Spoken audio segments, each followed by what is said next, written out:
नमस्ते बच्चों। आज हम समाजशास्त्र का पहला अध्याय जो कल पढ़ा था उसका आगे का भाग पढ़ेंगे। तो कल पढ़ा था कि पर्यावरण का मानव जीवन पर प्रभाव। अब आज का टॉपिक है भौगोलिक पर्यावरण का मानव जीवन पर प्रभाव, यानी कि भौगोलिक पर्यावरण का किस प्रकार से मानव जीवन को प्रभावित करता है। भौगोलिक पर्यावरण बहुत अधिक प्रभावी और शक्तिमान होता है। जन्म से लेकर मृत्यु तक मनुष्य के प्रभाव में रहता है, यानी कि भौगोलिक पर्यावरण जो है मानव के जीवन को अत्यधिक प्रभावित करता है। ये जन्म से लेकर मृत्यु तक मनुष्य को प्रभावित करता है। जैसे मनुष्य का रंग रूप, आकार, स्वभाव से लेकर आर्थिक, सामाजिक और राजनीतिक परिवेश सब कुछ भौगोलिक पर्यावरण की ही देन है। यानी कि भौगोलिक पर्यावरण के कारण ही प्रत्येक स्थान के मनुष्य का रंग रूप, आकार, स्वभाव, आर्थिक, सामाजिक, राजनीतिक परिवेश ये सारे परिवर्तित होते हैं। भौगोलिक पर्यावरण के मानव जीवन पर प्रत्यक्ष और अप्रत्यक्ष दोनों प्रकार के प्रभाव पड़ते हैं। तो सबसे पहला है प्रत्यक्ष प्रभाव, यानी कि भौगोलिक पर्यावरण का मानव जीवन पर प्रत्यक्ष प्रभाव क्या दिखाई देता है। भौगोलिक पर्यावरण से मानव के जीवन पर निम्नलिखित प्रत्यक्ष प्रभाव दृष्टिगोचर होते हैं।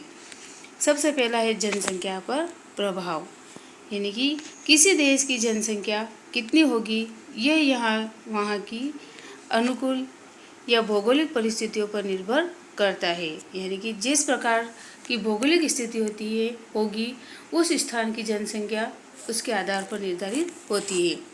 यदि भौगोलिक परिस्थितियाँ प्रतिकूल होगी, यानी कि मनुष्य के लिए अगर वो प्रतिकूल होगी, अर्थात भूमि कम उपजाऊ है, रेगिस्तान, बंजर, पर्वत इत्यादि अधिक है, तो वहाँ जनसंख्या कम होगी। यानी कि अगर वहाँ की रेगिस्तान है, पर्वत है, बंजर भूमि है, तो वहाँ पर जनसंख्या क्या होगी, कम होगी, क्योंकि वहाँ पर लोग कम निवास करेंगे। इसके विपरीत यदि भूमि समतल है, उपजाऊ है और सिंचाई के अच्छे साधन हैं, तो जनसंख्या अधिक होगी। इस प्रकार भौगोलिक परिस्थितियाँ जनसंख्या के घनत्व को प्रभावित करती है। यानी कि समतल इलाका जहाँ होगा, जहाँ उपजाऊ भूमि होगी, तो वहाँ जनसंख्या क्या होगी, अधिक से अधिक निवास करेगी। तो इस प्रकार से भौगोलिक परिस्थितियाँ जो होती है उसके आधार पर जनसंख्या का घनत्व प्रभावित होता है। गंगा, सतलज, ब्रह्मपुत्र के मैदान में अनुकूल पर्यावरण होने के कारण वहाँ की जनसंख्या सघन है, यानी कि वहाँ की जनसंख्या क्या है, अधिक है, क्योंकि वहाँ पर उन्हें पर्यावरण यानी कि मनुष्य के जीवन से जुड़ी हुई सारी सुविधाएं उपलब्ध हो पाती है। जबकि थार का मरुस्थल कठोर पर्यावरणीय दशाओं के कारण विरल जनसंख्या वाला क्षेत्र है। यानी कि मरुस्थल के अंदर कठोर पर्यावरण होने के कारण वहाँ जनसंख्या कम ही निवास करती है। फिर ये दूसरा है आवास पर प्रभाव, यानी कि किस प्रकार से भौगोलिक परिस्थितियों के कारण आवास भी प्रभावित होते हैं। भौगोलिक पर्यावरण मनुष्य के निवास हेतु प्रयुक्त मकानों तथा इनकी सामग्री को भी प्रभावित करता है। उदाहरण के लिए पर्वतीय क्षेत्रों में पत्थरों और लकड़ियों का प्रयोग मकानों में अधिक होता है। इनकी छतें ढालवदार होती है जिससे वर्षा का पानी न रुके। इसके विपरीत मैदान है ना, यानी कि वहाँ पर पत्थरों और लकड़ियों का प्रयोग किया जाता है। इससे क्या हो, क्योंकि इनके छतों का जो है ढलानदार होती है ताकि उसमें पानी न रुक सके। मैदानी इलाकों में ईंटों या मिट्टी इत्यादि का अधिक प्रयोग होता है। जापान में भूचाल से बचने के लिए लकड़ी के मकान बनाए जाते हैं, यानी कि जापान में अत्यधिक भूकंप आने के कारण वहाँ पर मकान किससे बनाए जाते हैं, लकड़ियों के बनाए जाते हैं कि ताकि वो भूकंप आने पर ज़्यादा नुकसान न हो। न्यूयॉर्क में कठोर धरातल होने के कारण गगनचुंबी भवन बनाए जाते हैं। इस प्रकार मकानों की बनावट तथा इसमें प्रयुक्त सामग्री भौगोलिक पर्यावरण द्वारा प्रभावित होते हैं। यानी कि जिस स्थान की जैसी भौगोलिक स्थिति है उसी के आधार पर वहाँ पर आवास भी बनाए जाते हैं। फिर अगला है वेशभूषा पर प्रभाव। भौगोलिक पर्यावरण का लोगों की वेशभूषा पर पर्याप्त प्रभाव पड़ता है। गर्म जलवायु देशों में लोग बारीक व ढीले वस्त्र पहनते हैं, यानी कि जहाँ पर गर्मी अत्यधिक पड़ती है वहाँ पर लोग क्या करते हैं, अपनी राहत के लिए ढीले वस्त्र पहनते हैं। यानी इन भौगोलिक परिस्थितियों का वेशभूषा के ऊपर भी प्रभाव पड़ता है। जबकि ठंडे देशों में गर्म व चुस्त कपड़ों का इस्तेमाल अधिक होता है। अनेक ठंडे प्रदेशों में जानवरों के खाल से भी कोट इत्यादि बनाकर पहने जाते हैं। टुंड्रा प्रदेश में लोग समुद्रधारी पशुओं की खाल के वस्त्र पहनते हैं, यानी कि टुंड्रा प्रदेश में अत्यधिक बर्फ होने के कारण, यानी अत्यधिक ठंडा स्थान होने के कारण वहाँ पे पशुओं की जो चमड़ी होती है उससे बने हुए वस्त्र पहनते हैं, ताकि क्या हो कि उनके शरीर को गर्मी प्राप्त हो सके। फिर है खान पान पर प्रभाव, यानी कि जैसी जहाँ की भौगोलिक स्थिति होगी उसी प्रकार का वहाँ का खान पान भी होगा। भोजन की सामग्री भी भौगोलिक पर्यावरण से प्रभावित होती है। जिस क्षेत्र में जो खाद्य पदार्थ अधिक होते हैं उनको प्रचलने में पर अधिक होता है, यानी कि जिस स्थान का की खाद्य सामग्री अधिक होती है तो उसका प्रचलन वहाँ अधिक होता है। बंगाल व चेन्नई में चावल अधिक खाए जाते हैं, जबकि उत्तर भारत में गेहूं का अधिक प्रयोग होता है। ठंडे क्षेत्रों में रहने वाले व्यक्ति मांसाहारी अधिक होते हैं, जबकि गर्म क्षेत्रों में रहने वाले शाकाहारी अधिक होते हैं। यानी कि ठंडे प्रदेशों में रहने वाले व्यक्तियों को अत्यधिक गर्म खाने की आवश्यकता होती है, तो वहीं पर गर्म क्षेत्रों में जो लोग होते हैं वो क्या होते हैं, शाकाहारी होते हैं। यदि आसपास कोई नदी आदि है तो मछली इत्यादि का प्रयोग होता है। पंजाब के निवासी दाल रोटी खाते हैं, जबकि बंगाली चावल और मछली का भोजन करते हैं। फिर है पशु जीवन पर प्रभाव, यानी कि इन भौगोलिक परिस्थितियों का पशु के जीवन पर भी प्रभाव पड़ता है। पशुओं की भी एक विशेष पर्यावरण की आवश्यकता होती है, क्योंकि इनमें मनुष्य की तरह अनुकूलन की शक्ति नहीं होती है। यानी कि पशु वो परिस्थिति के अनुसार ढल नहीं सकते हैं। जैसे शेर के लिए जंगल में तथा ऊंट के लिए रेगिस्तान में भौगोलिक परिस्थितियां उपलब्ध है, यानी कि जैसा पशु होगा उसके आधार पर उसको भौगोलिक स्थानों पर रखा जाएगा।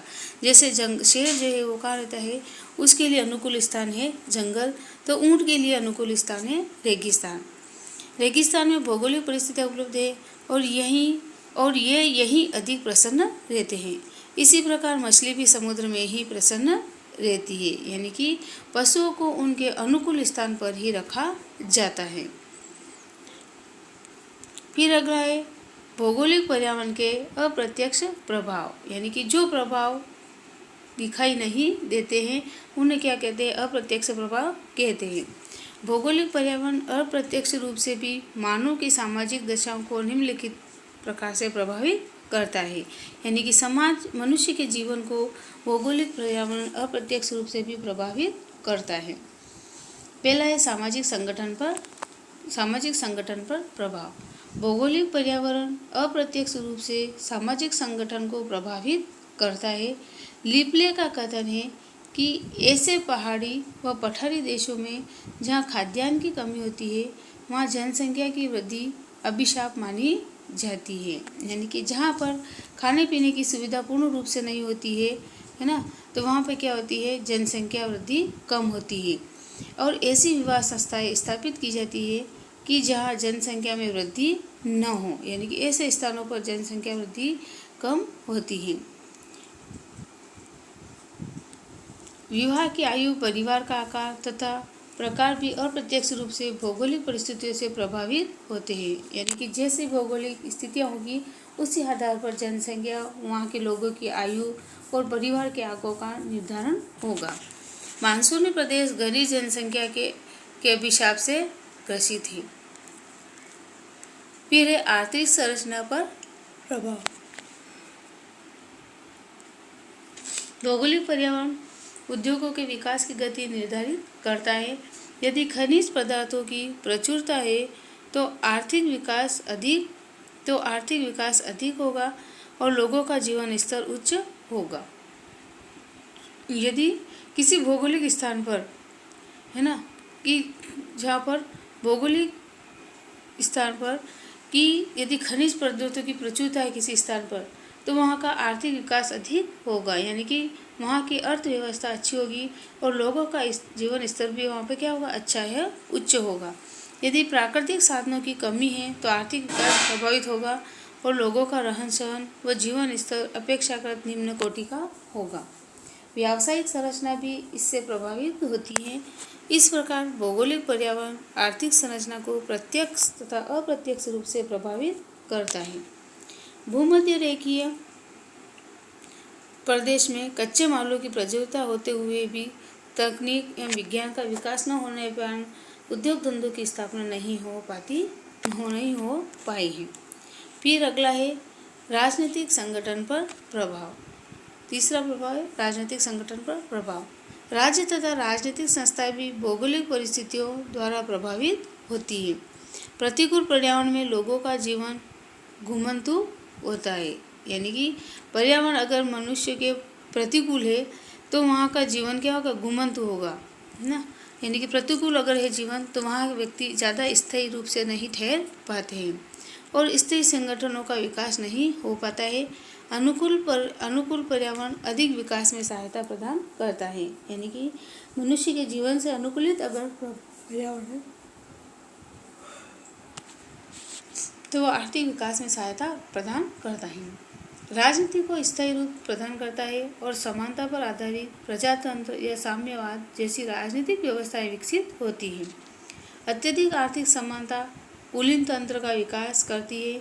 इस प्रकार सरकार के स्वरूप तथा राज्य के संगठन पर भी भौगोलिक आधार राजनीति को भौगोलिक स्थितियाँ प्रभावित करती हैं। राजनीति को स्थायी रूप प्रदान करता है और समानता पर आधारित प्रजातंत्र या साम्यवाद जैसी राजनीतिक व्यवस्था विकसित होती है। अत्यधिक आर्थिक समानता कुलीन तंत्र का विकास करती है। इस प्रकार सरकार के स्वरूप तथा राज्य के संगठन पर भी भौगोलिक पर्यावरण का प्रभाव देखा जाता है। फिर अगला है धार्मिक जीवन पर प्रभाव, यानी कि धर्म प्रत्येक समाज का एक महत्वपूर्ण अंग है। भौगोलिक निश्चयवादी इस बात पर बल देते हैं कि भौगोलिक पर्यावरण अथवा प्राकृतिक शक्तियाँ धर्म के विकास को प्रभावित करती है। मैक्स मुलर ने धर्म की उत्पत्ति का सिद्धांत ही प्राकृतिक शक्तियों के वजह से उनकी पूजा करने के रूप में प्रतिपादित किया है। यानी कि मैक्स मुलर ने धर्म की भौगोलिक पर्यावरण को प्रभावित के रूप में परिभाषा क्या दी है कि धर्म की उत्पत्ति का सिद्धांत ही प्राकृतिक शक्तियों के भय से उनकी पूजा करने के रूप में प्रतिपादित। जिन देशों में प्राकृतिक प्रकोप अधिक होता है वहाँ पर धर्म का विकास तथा धर्म पर आस्था रखने वाले लोगों की संख्या अधिक होती है। एशिया की मानसून जलवायु के कारण ही यहाँ के लोग भाग्यवादी बने हैं। कृषि प्रधान देशों में इंद्र की पूजा होना सामान्य बात है, यानी कि जैसी प्रकृति होगी उसी के आधार पर देवी देवताओं को माना जाता है। वृक्ष गंगा और गाय भारतीयों के लिए उपयोगी है, अतः यह सब पूजनीय है। यानी कि जहाँ जैसी परिस्थिति होगी उसी आधार पर वहाँ के देव देवताओं की पूजा भी होती है। फिर अगला है साहित्य पर प्रभाव। साहित्य पर भी भौगोलिक पर्यावरण का प्रभाव पड़ता है। भौगोलिक पर्यावरण जितना सुंदर अनुकूल होता है उतनी ही सृजनता अधिक होती है और साहित्य भी उतना ही सजीव होता है। यानी कि उत्तम भौगोलिक स्थिति होने पर वहाँ की परिस्थितियाँ जो होती है वो अनुकूल होती है, तो वहाँ पर सृजनात्मक कार्य और साहित्य भी उतना ही अधिक विकसित होता है, सजीव और सुंदर बन जाता है। भारत में साहित्य के विकास को भौगोलिक व प्राकृतिक शक्तियों से पृथक करके नहीं समझा जा सकता है। यूनान ने सुकरात जैसे दार्शनिक और साहित्यकार दिए, ये सब वहाँ के भौगोलिक पर्यावरण की ही देन है। फिर अगला है कला पर प्रभाव। साहित्य के साथ वास्तुकला, चित्रकला, मूर्तिकला, संगीत, नृत्य तथा नाटकों पर भी भौगोलिक परिस्थितियों का प्रभाव पड़ता है। सुंदर प्राकृतिक पर्यावरण में चित्रकारी और कृत्रिम पर्यावरण में होने वाली चित्रकारी का केंद्र बिंदु अलग अलग होता है। यानी कि प्राकृतिक पर्यावरण जहाँ का अच्छा है तो वहाँ की चित्रकारी भी उस प्रकृति से जुड़ी हुई होगी। चित्रकार, संगीतकार, नर्तक इत्यादि प्राकृतिक पर्यावरण से अलग होकर अपनी कलाओं का विकास नहीं कर सकते हैं।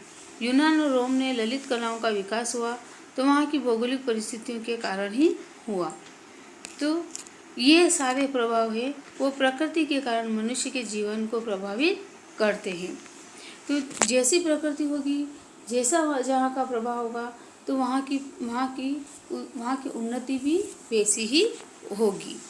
तो ये तुम्हारा पहला प्रश्न पूरा हुआ। इसको अपनी कॉपी में करना है। धन्यवाद।